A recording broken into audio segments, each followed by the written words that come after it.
We're Troop 305, and we're working on a Citizenship in the Community Merit Badge. We're doing a brief history of Mill Creek and East Mill Creek. As one of the oldest communities in the Mountain West, East Mill Creek is rich in the history and folklore of Utah. Its residents have played a part in the progress and creation of the Salt Lake Valley.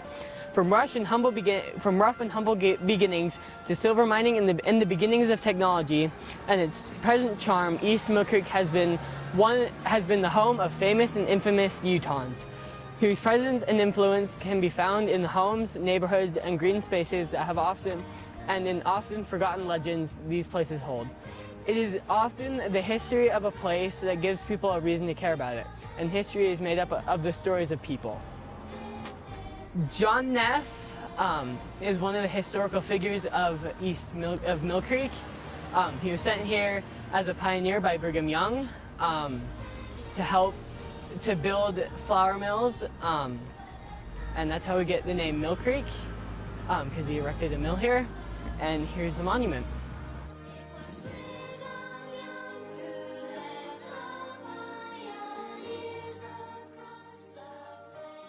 And here's some facts about him. So he was one of Mill Creek's most notorious residents.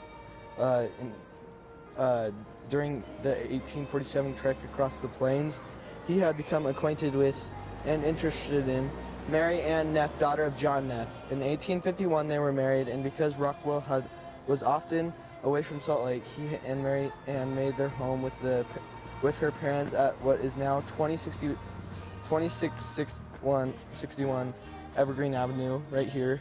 We're at the house right now. Until 1855, when their first child was born, residents joked that they never had to worry about thieves or bandits. And then in East Mill Creek, the reputation of its sometime resident was enough to encourage outlaws to give the area wide berth.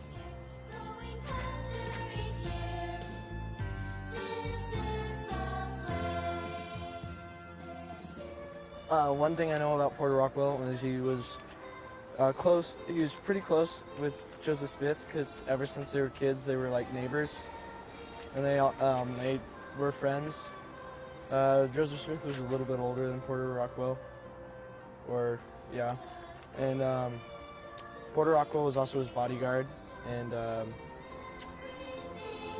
Porter Rockwell, as I would say, was a big, strong, loyal actually too, sturdy guy, and that's all I have to say. Thank you for your time. Okay, so my person that I got assigned to was the Royal Highness Susanna Bransford Emery Holmes Agaria Delich Angelich, but her friends call her Susie because of that very long name. So Susie was a very wealthy woman, and she was married to Albion Emery, and then her husband later died and she inherited even more wealth. So she was just a very wealthy woman, and she was able to host giant parties and have giant houses, and so that is Susie.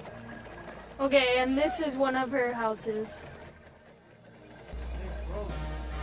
Okay, I am doing O.C. Tanner. He was born October 14th. O.C. Tanner stands for Albert Clark Tanner. He was born to Jason Tanner and Annie Tanner, and Annie Tanner, Jason Tanner, was a polygamist, and Annie Tanner was his second wife, and he eventually had 5 more wives. He was the 10th child with only Annie Tanner, and his dad was eventually exiled to Canada because of his polygamous problems. And so his mom always struggled with financial difficulties. So Albert, O.C. Tanner, always felt like he had to raise money for the family. So in college, he'd wake up at 3:30 a.m. every day to build fireplaces for his roommates so they could have a warm place to sleep. He ended up going to U of U, BYU, Harvard, and Stanford. And his friend told him about making jewelry, so he ended up making jewelry, and he eventually made a company named O.C. Tanner Jewelry, and they have fantastic rings. I recommend that. And he got so wealthy, he donated 40 fountains to schools, hospitals, and religious communities. And he also wrote or co-wrote 10 different books, and half of them he wrote with Gordon B. Hinckley. And that is O.C. Tanner. The person I was assigned was President Hinckley. So he was born, and after he was about 6 years old, he was diagnosed with asthma and lots of allergies. So his parents took him down to Utah because they thought that the climate would help his allergies. After he went on his mission, World War II broke out. And in his effort to help the war, he built railroads in Utah. After that, he became the first stake president of East Mill Creek.